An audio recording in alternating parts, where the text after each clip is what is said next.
coach here. Coach Sam, Tony. Tony on the right.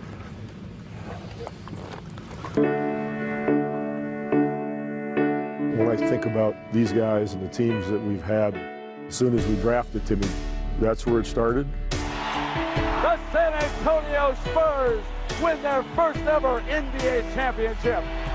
Remember the Alamo, and remember this moment. He walks up to me like, hey, Manu Ginobili, with the Spurs. Their third NBA World Championship. That's three. Woo! When you put it in perspective, you're like, man, life is good. The Spurs perhaps the new dynasty in sports.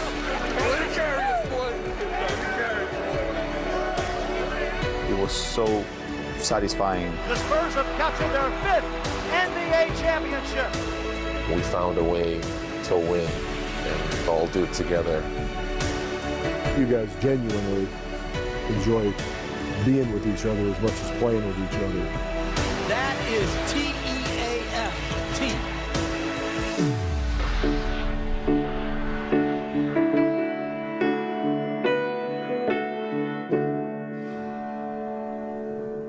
Keep pounding on that rock. Just pound it.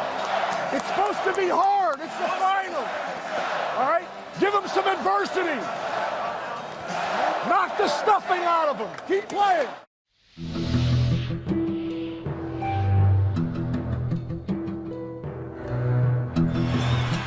Three-point game, 19.4. So Miami needs a good three. They've got time to set it up.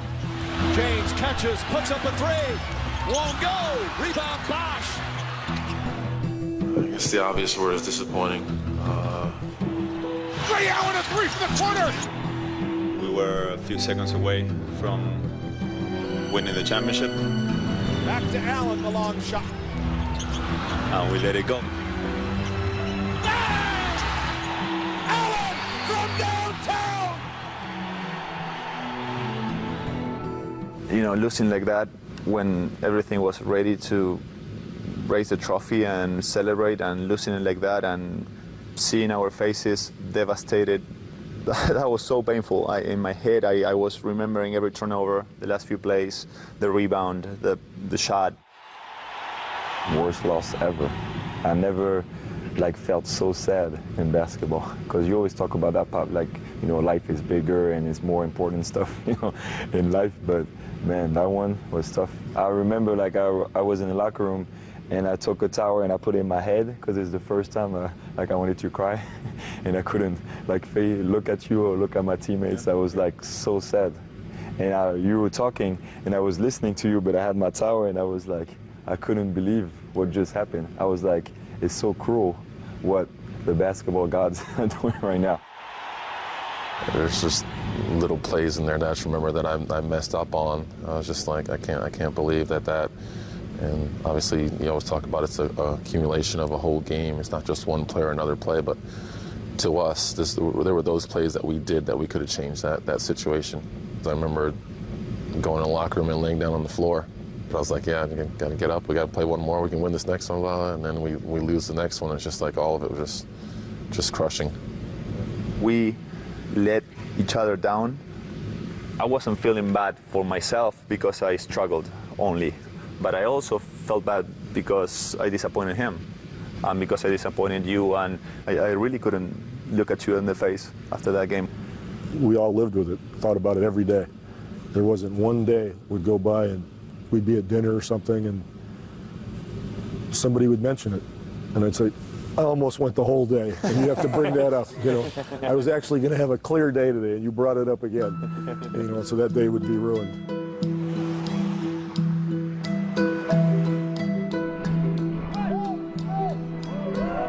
The season's starting now. You can't erase last year and what happened or the thoughts of what happened last year, but to be back on the court with these guys and to see us starting another journey is great for us. It was tough. I remember training camp first day when you I didn't put the want to tape. see that. It was hard to watch. I almost wanted to go like this. I'm like, why, Pop, are you doing this? Yeah, that was the first day. Game 6 all over again. That was the big push at training camp. No, it's not the basketball gods. It was in our control, and we didn't get it done. And I've always been a believer that players react better to the truth than blowing smoke at them or trying to manipulate them or, you know, tell them something so they'll do this or that. But if you tell them the truth and you really go after it, now that assumes one thing, that the people you're telling the truth to have the kind of character that you guys have, so you can deal with it and not blame other people or feel sorry for yourself or get angry, but face it and then know what are the steps I got to take now to take care of what I'm looking at right there and don't like, and what can we do better. With the first pick in the 1997 NBA draft, the San Antonio Spurs select Tim Duncan from Wake Forest University.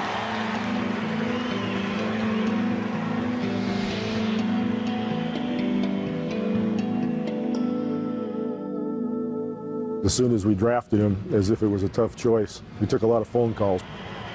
People would call and say, hey, we'll give you a second, you know, just pick anybody on our team, we'll use it. And I said, yeah, okay, thank you. Pop, here's Tim. Okay. So, Pop, all I've heard from since I've gotten here was that you're going to trade me. That's all I've heard for the last 20 minutes. But as soon as we drafted him, I went down to St. Croix. And we just spent, whatever, I can't even remember now, 4 or 5 days together. And we just go down to the beach and we go swim. I wanted to know who he was. And he probably wanted to know who I was, too. I'd watch him swim. I'd go, my gosh, if he's as good a basketball player as he is a swimmer, this is going to be pretty cool. TD, I was going to ask you, what were your expectations about yourself when you got selected? I didn't know what to expect in the NBA. I didn't know if I was going to be good or average or bad or what it was. Right after I get drafted, Pop's like, there's summer camp. Do you want to go play? And I was like, hell yeah, I want to play. Of course, I want to get out there and get as much experience as possible. And I show up for that, and I sucked. Really? I was awful. In Summer League? Yeah, I was bad. I have an Ostertag story to prove it. I was bad. First of all, you know, the #1 draft pick doesn't often go to the summer league. So I knew we had somebody with character. And one of the first times down the court, Timmy went to get a shot, and Ostertag sent it like in the 10th row. And what was really cool about it, Timmy no expression whatsoever. That's just what happened. He went down to the other end, and Ostertag comes across and he sends his, you know, up into like the 10th row. And didn't change his expression at all. You guys know how I love that. Yeah. So I knew that we had somebody that was a hell of an athlete, that had character, that, you know, wasn't going to be beating his chest and doing all that silly stuff. Now he came to training camp, and David Robinson watched him play. And about the second practice, the whole offense changed. David was now in the dunker spot, and Timmy was on the block catching the ball, and David never even said a word. It could be, you know, his team now, and it's a great chance for him to do it. It's, you know, training camp, it's time to come in here and really establish yourself. And everybody would always ask him, what did you do to David? What did you say to David to buy this? You know, this new kid comes in, and all of a sudden David's not getting all his touches. And I just told the truth. Nothing. Never said a word to David. And Timmy just grew and grew from there. The San Antonio Spurs win their first ever NBA championship. Tony, when you got here, did you know right away that you could win? Or you were like, I don't know what's going on? I don't know anything, dude. Yes, I did. You know he did win. Yes, I did. I watched the NBA a lot when I was in France. I wake up at 3 in the morning, and my little brother, his favorite player was David Robinson, because he didn't want to be a Bulls fan, because me and TJ, we were Bulls fans, so he was a Spurs fan, and he loved David, and David came to France, and we went to see him play, and he hugged me with my brother like this. We always watch the Spurs on TV because of him. So I saw the 99 when he won the championship and stuff like that, so when I got drafted, I was like, man, life is funny. Yeah, people! Comment allez-vous? Ça va bien. Ça va bien. How long before we gave him the ball and said, you're the point guard? Oh, 5 games. 5 games. My rookie year. That's scary. I was scared. I was scared when you told me you starting because I knew TD was very close with Antonio Daniels. And I was like, man, Pop's doing this after 5 games. Timmy's going to hate me. He's never going to talk to me. He looked at me with a raised eyebrow like, are you serious? What are you doing? I was scared of how he was going to react. Like, I felt like I was ready and I was ready to take the challenge, but I was worried of how he was going to react. And I don't know if you remember that Pop Ben was like, are you sure Timmy is okay with it? Like, I don't know if you remember that. I was like, you sure he gave the blessing? Because Timmy will be fine. Yeah. Timmy will be fine. He'll figure it out. He allows that kind of stuff to happen. I help you, you help me, you know? No? We got it. It don't work like that? We work the right way. We work together. You're the point guard. You do the setup. Could you tell he had something in him first season? Or not really? No, I mean, he was a little skinny kid. He was fast. He could score. I don't know if he could be a point guard. Timmy, right side. He was 19. I know, but Avery was our point guard, and Avery was a point guard. Yeah, a point guard. He controlled everything and told everybody where to go. I remember Pop when I first arrived. He was never let the ball go. I want you to be like Avery Johnson. And me in my head, no disrespect to Avery, but I was like, I don't want to be Avery Johnson. I want to be better than Who's the other guy, though? John Stockton. Stockton. You know, you show me a paper and you say John Stockton, and you're here, and you're here, and we like to be. Here's a true point guard over here. The other end of the scale, this is you, Tony. You're over here. Whatever you are now. Yeah, my goal is, I don't want to make you John Stockton, but I like to bring you here, which is the most difficult place to be, really. Find that happy middle. Nice pass, Tony Parker. Good job, Tony.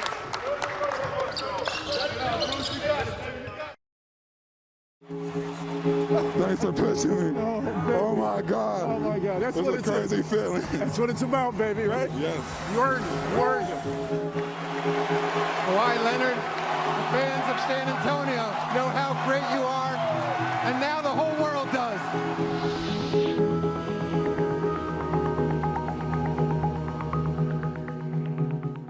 They get a kick out of him, I get a kick out of him, just because he's steady. And by steady, I mean he doesn't speak ever.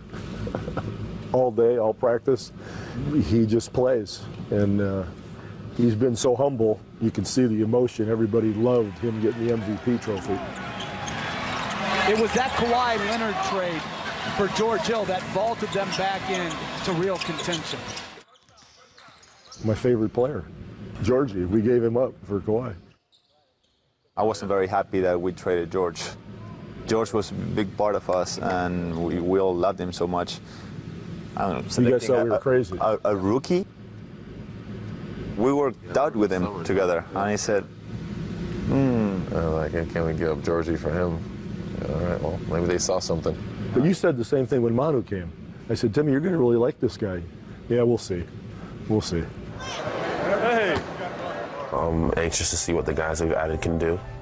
Manu Ginobili, supposedly he's a great find. He's the best player in Europe, supposedly. I'd seen Manu in the summer. He walks up to me like, hey, Manu Ginobili, I'm with the Spurs. No, you're not. I assumed he was another one of the experiments? Yeah, experiments that I would never meet. They've added the Argentine player, Nanu. Look at this Ginobili. Manu, he was an uncommon competitor, you know, when he arrived, and already very accomplished. You may recall him from this past summer when he led the Argentinian national basketball team at the World Basketball Championships that beat the USA. I didn't think he was going to be in awe of the NBA or anything like that. Everybody knew who Manu was. He was the best player overseas. So I was just excited to get him here. Duncan's got it deep against Walker. Ginobili on the cut. Ginobili on the reverse layup is good. Nice play. First basket in the NBA for the rookie. I knew ahead of time that there would be some basketball played that would both amaze me and frustrate me. at the same time. I was not sure if it was going to work out between you two. Yeah, I was not sure. either. Like the rookie year, I wasn't either. Because did you see the shots he would take? Ginobili, he will throw it up from backcourt. Oh, Ginobili banks it! We liked his competitiveness. We didn't know that every play was going to be a home run. Ginobili again behind the back on the break. Ginobili, if that goes. How many times have we gotten yelled at for stuff that he's done? That he's done? Yeah, we're on the bench sitting there, and he does something. He comes down to us and yells at us for it. Did you see what he just did? I Go don't talk to him. Yeah, you guys go talk to him. I'm tired of talking to him. You guys go do it. He's your teammate. I can't do it all. I want to see if you can get as many shots up in the same minutes as he can. That's your goal. Okay. Yeah. I think he's got like 4 or 5 already. Remember, first year you were here, when we practiced, you'd have to play against Bruce a lot. And Bruce used to beat the absolute crap out of you. That's where I kind of started believing or started seeing that he had something, that he was as good as advertised. Because Bruce would go at him and beat him up and try to slow him down, and he played through all of it. That's exactly He played through all of it. Not that I didn't understand it, but it frustrated me, like saying, what the hell, it's my teammate. Yeah. So he challenged me, and it was funny. It made me better. Beat the crap out of you. First play of the game. Tony, you're in charge. All right, who's in charge? Who's in charge? Okay. You're in charge. Don't listen to Manu. In your case, there was no competitor. So you know who was your Bruce? Who was my Bruce? I was. Oh, yeah. You always went, Pop, you're on me. I was your Bruce. There was nobody for you to compete against. Tony, what are you doing? No, I didn't. I said the same group that was on the floor.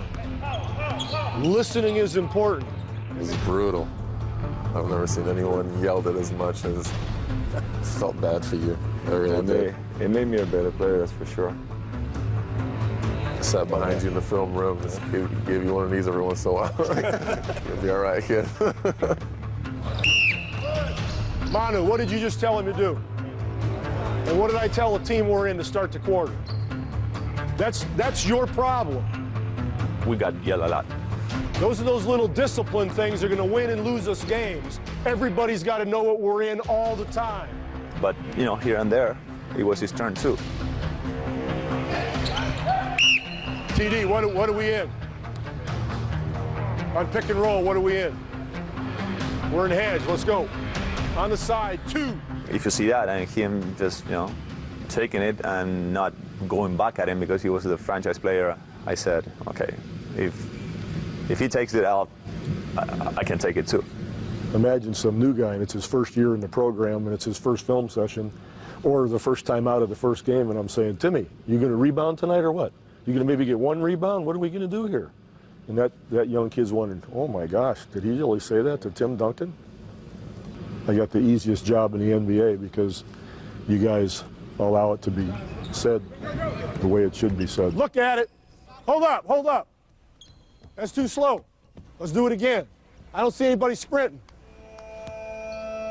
He makes your role very clear at every That's what I was point. Saying. He defines everybody's role. He sticks them right in the slot, so and then you have to fight your way out of that role. Manu! Get back! You, as I said, he never got a mold for you. Just fought him the whole time. If Timmy turns and faces, you have to leave. Remember? If he's posting, you can stay or go corner, but if he turns and faces, you have to leave. Yeah, you did. You were tough. When you drove... That he's not going to double team. He's like... At some point in that first year or 2 years or third year, whatever it might have been, I said, why do you do that? Why? What are you? He goes, my mom, this is what I do. And from that day on, we pretty much let him do what he does. He wants to do it, we'll let him go. Ginobili. Around O'Neal. What a move by Manu Ginobili. So he taught me to be a little bit more patient, to widen my horizons, think out of the box a little bit more. And it was great. Keep shooting. Keep shooting it, follow through. Be brave, be aggressive.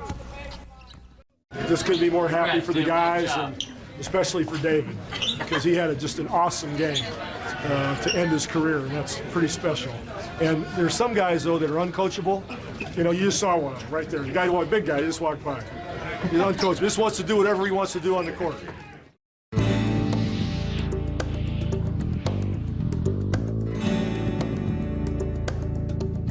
Nice jersey. I know, my last jersey. It's all stained with champagne. It stinks now. We'll have to wash it. David was here for two, 99 and 03, and then he retired. And still did a great job in 03. I think in that final game, I think he had like 16, 17 rebounds. 17 rebounds. In that game. I couldn't get Timmy to board, so luckily David was there to get a rebound that day, you know, so he did it. But go ahead, you can talk about that. Personally, being a competitor, I kind of wanted to prove that we could kind of continue to do it. Like even though Dave was gone and Dave was a big part of it, that we could get back and continue to win and continue to win another championship. And so kind of that was my drive. That was my drive more than anything. Top guy, that guy's digging down. So get ready to shoot. If I go into the middle, I'm not going right in the shot all the time. I might throw it right back to you. 7 to shoot. Tim backing him down. Into the paint, spins, gets it out to Ginobili for 3. And that is a Manu Trace. The San Antonio Spurs have won their 3rd NBA World Championship. We went through so many things in so many years. Always being old. It seems like everybody always calls us vets. Yeah. But we always... Not bad for a bunch of old guys. Yeah, find a way to get those 55 wins and go out there and compete against the young, talented superstars. This is going to be your league in a little while, but I appreciate you giving us this year. But I think we always competed with class. We learned to win, but we learned to lose too. Face up always. Good effort, great job. Just remember, right now, for the rest of the year. Winning and losing graciously. That's the right way. That's it. You know, you guys win well and you lose well. That's almost like un-American. Like, you know, it's supposed to be the only thing. But the right way in the high road is to lose well along with winning well. And there's a way to do it. What a wonderful display of sportsmanship and class from Greg Popovich and the San Antonio Spurs. I like what TD said yesterday. We talked and he said we have good people at heart. And I think that's the best thing. When you choose the players, they're like good people and all they care is the team. So I think then it's easy for everybody to follow. Great leadership. You didn't get 30. Use great leadership and solid play with the ball from your teammates. Great job. I have to trust my teammate in this series. Exactly. You guys lead the way. It makes it easy for us to have everybody else follow. It's a huge part of why things work the way they do. Before somebody comes in, we do our best to try to figure out who they are at that point and whether we really want to bring them or not. Because we've always thought, you know, people are who they are. You're not going to make a competitor non-competitive or vice versa. You're not going to make a guy a team player if he's not. The selfishness is pretty much not even a topic with the guys that we bring in. And if it shows itself, minutes are the best equalizer. Pass the ball! Excuse me? What do you mean he's supposed to be there? You got a double team out there and the guy's wide open right in front of you. The selfish person sits, no matter what the talent level, and it works. And you've always been willing to do that. You got to be willing to sit the guy. And he's got to know that you're willing to do it. Yeah. Or you're held hostage and it doesn't work. If I didn't sit that guy, you guys would be angry at me. Well, that's what I'm getting paid for. You know, you guys got to play. And if I didn't do the right thing in that sense, I would hear it. As I do from each of you guys now and then, for sure, in certain situations. So you can yell at him, you can say anything you want to him? Well, that's a big word to yell at him, you know, but I can say something and advise him, you know, and we try to stay on the same page and make sure we get it done. I start on the bench, so I get to see what was going on more. And there were some plays, especially this year, where it was like boom, boom, boom, boom, boom, wow. Or those, passes from, Tony to a wing to Boris to you, or an extra pass to the corner. It was fun.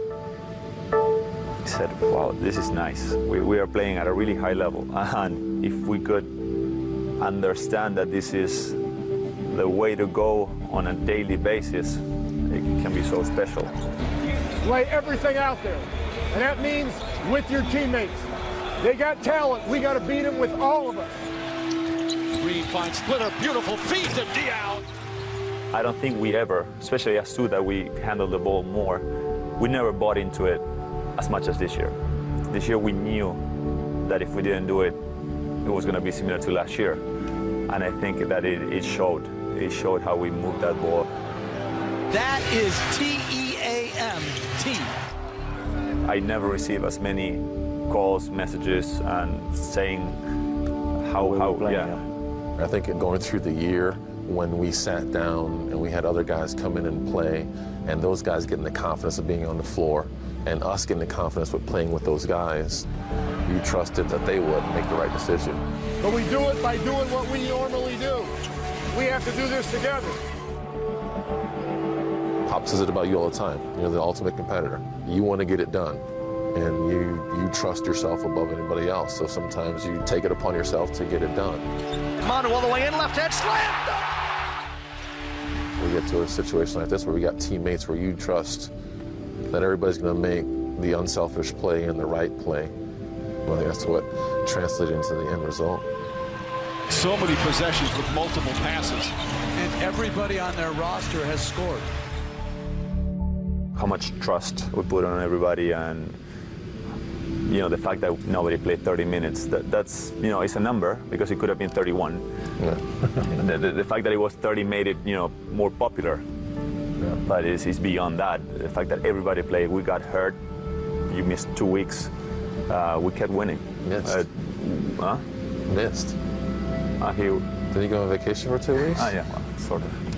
We gave him a little rest. Pop says was stressed out. Tony was bruised, and he had a tough couple of days. So he had boo-boos everywhere. His elbow hurt, and his leg hurt. And, so. I think the French Open was going on there. The Cannes Film Festival. Good concentration, Tony. Keep following through. Everyone, don't let up. Rest of your life, everyone, follow through, follow through. Good concentration, Tony. Keep following through. Everyone, don't let up. Rest of your life, everyone, follow through, follow through. I would love to just play for as long as I can for Pop, because he is like a god, basically. You were so consistent this year. I'm trading Tim Duncan. We're trading Tim. Oh, really? Put that on there. Oh, you got to He'll be traded by July 10th.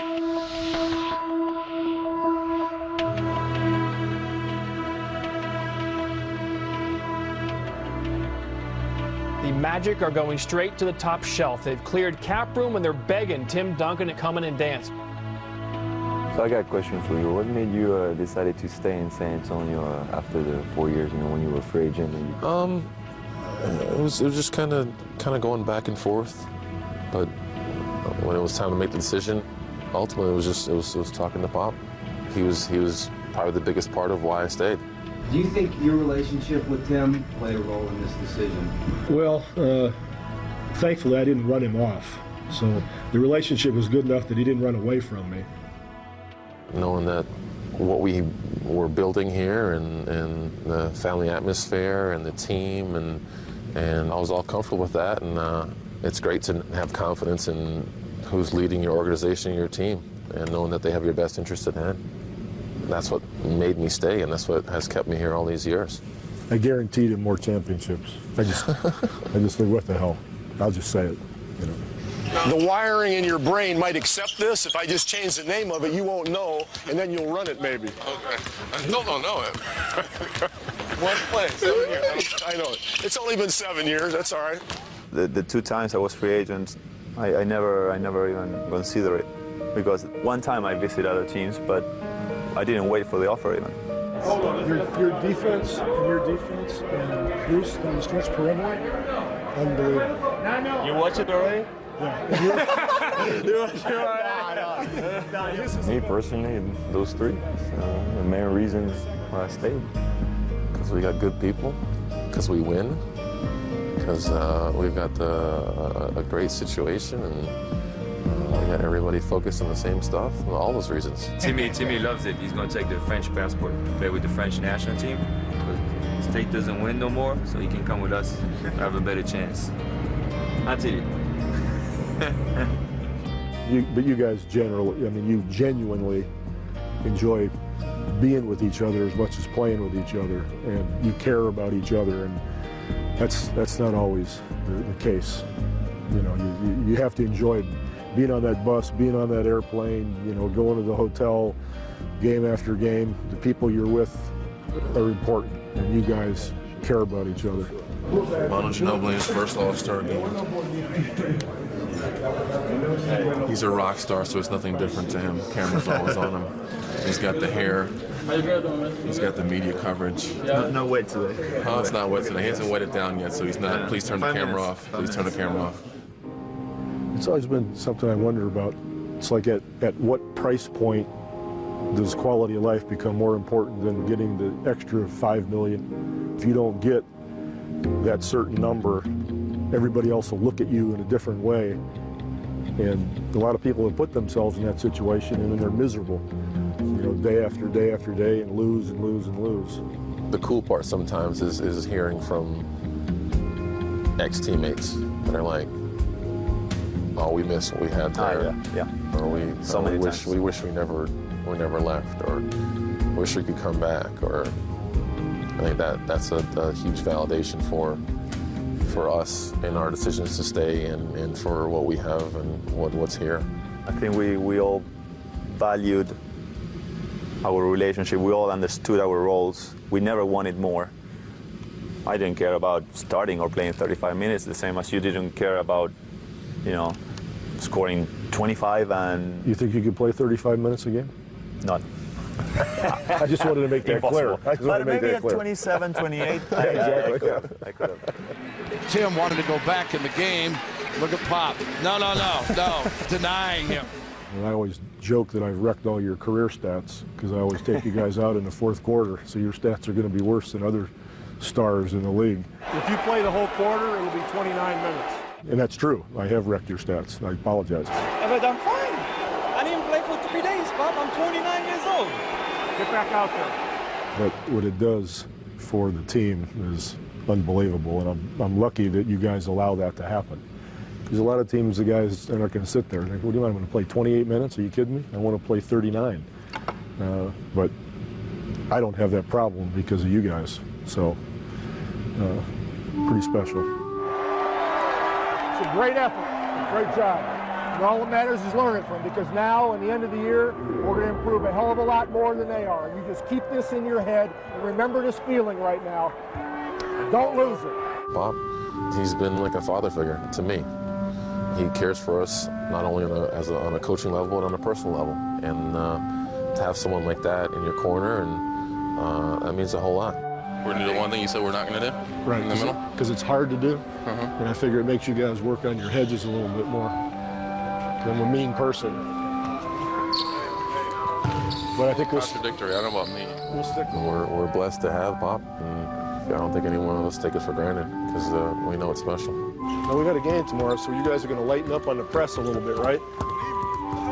You can't talk to those guys 24 hours a day, Tony. I don't care if they're from Paris or not, right? All they want is a story. You want to win basketball games, so you can spend some time on the game and not all those people. Like you, Pop. I'm just trying to be nice to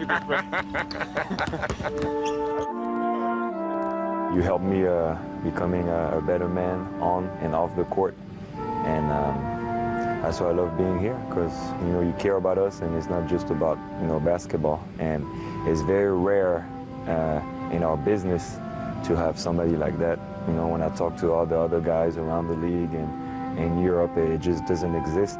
You got as much talent as Tony Parker and myself. Do we still have to do all this stuff? Yeah, because it's a team thing, right? Tony, some of us are more gifted than others. No, but it's a team thing, isn't it? Now it's more like I feel like a daddy, to all these guys. And that's what makes what I do satisfying, because you can only get so much satisfaction out of the ball going through the hoop. There's got to be more, and because they are who they are and they let me get involved in their lives, it's a real joy for me because of that. That's what I was trying to do yesterday. You're being stubborn. You helped me though, 45 for 50. I helped you, baloney. This is the game. Help me. It's the kid out there. Sometimes, yeah, we have to remind him we're up by 20. We have to remind him sometimes that that we won a couple games in a row. That our record is 52-10. 10. Give us a break. But I'm sorry that we lost. I apologize for doing that, but I think that's that passion, that fire that keeps us all driven. So we don't question it too much. And then I feel guilty after I get on you. My wife will say, or I'll say, how did practice go? Or I heard this, or somebody said this. What did you do? And I said, well, I sort of got on something. What did you say to him? Did you apologize? That kind of stuff. Little dissension from the boys, but that's all right. We can handle a little dissension. Little dissension is good. Don't hit the coaches. Leave the coaches alone. Okay, here's the deal. I'm so proud of you guys for playing for 48 minutes every game throughout the entire playoff. I mean, you earned this. You deserve it. Really happy for you. But there's a couple things I got to say. Number one, we're going to practice some next week because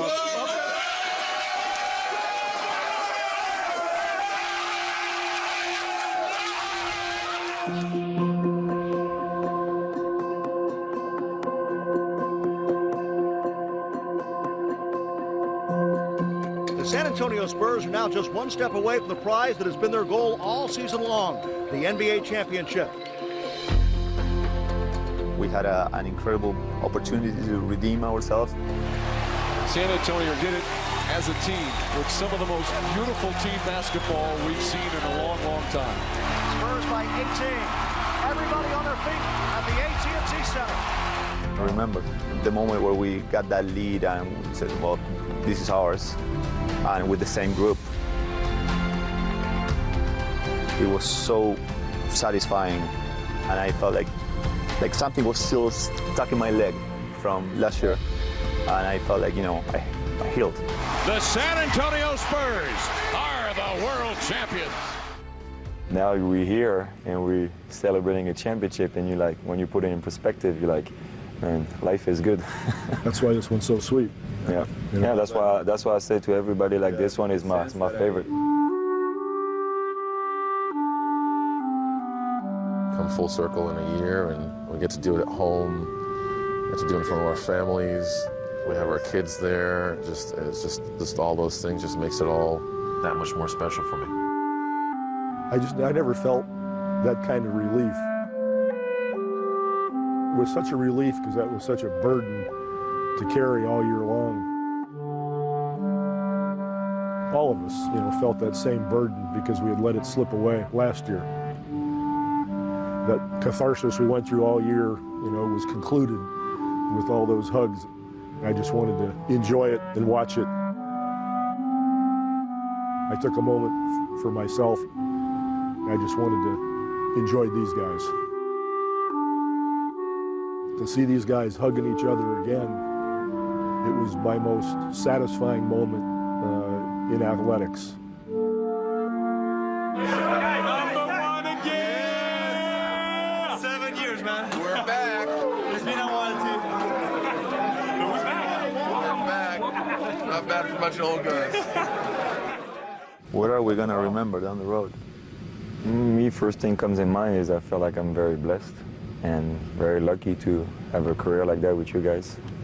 Because I think it's very rare in sports what we're doing. Because right now there's so much of business that teams break up really fast. I think that's a key word. I think it's never felt like a business to us. Yep. I always felt like family. Like when Coach, you come and invite us, to dinner, and I always felt like it was family, and I always enjoy, going to dinner with TD or lunch, with the international group and stuff like that. Like all those moments, that's what I think, that's what I'll remember after why my I career. wasn't ever invited to those? Because you never want to go Italian. I've done Italian 7,000 times, you know. That's his fault. For me, the thing that scares me is just like one day I'm going to have to play and all three of you guys, you know, you'll be gone. And that'll be very sad. Well, for sure it's going to happen. And very weird. That's what I'm saying. It's going to happen for sure for me. So that's what I'm saying. It's going to be very weird for me when all three of you are going to be gone. But we did it the right way and very proud of it. But it's hard to tell what I'll remember, besides the situation so unique. And I don't think it ever happened before so many years with the same coach and all that. But besides, of course, you know, the championship winning. But it happened to me that sometimes I remember the losses very well. And not in a depressing way, but I remember how we felt together. And we cried together. And what you say after the game, what you talk, what you communicate, how you felt is really strong. And I think that togetherness is what I'll remember. I think I'd explain to people as like an evolution. We all changed along the way, and we went through different periods where we were better than the other one, but no matter who was at their best or who was leading us, we found a way to still win and all do it together. When I sit back, which I'm able to do now since I've been here so long, and think about these guys and the teams that we've had, I think the memory that I'll enjoy the most is when they celebrate with each other after each championship. I've got a lot of pictures that I've framed at the house, and most of them involve a great photo of them making a play and celebrating with each other, because that joy is pure. There's nothing else like it. And I can still see them at the end of each championship, hugging each other, jumping up on each other, crying and laughing at the same time, so to speak.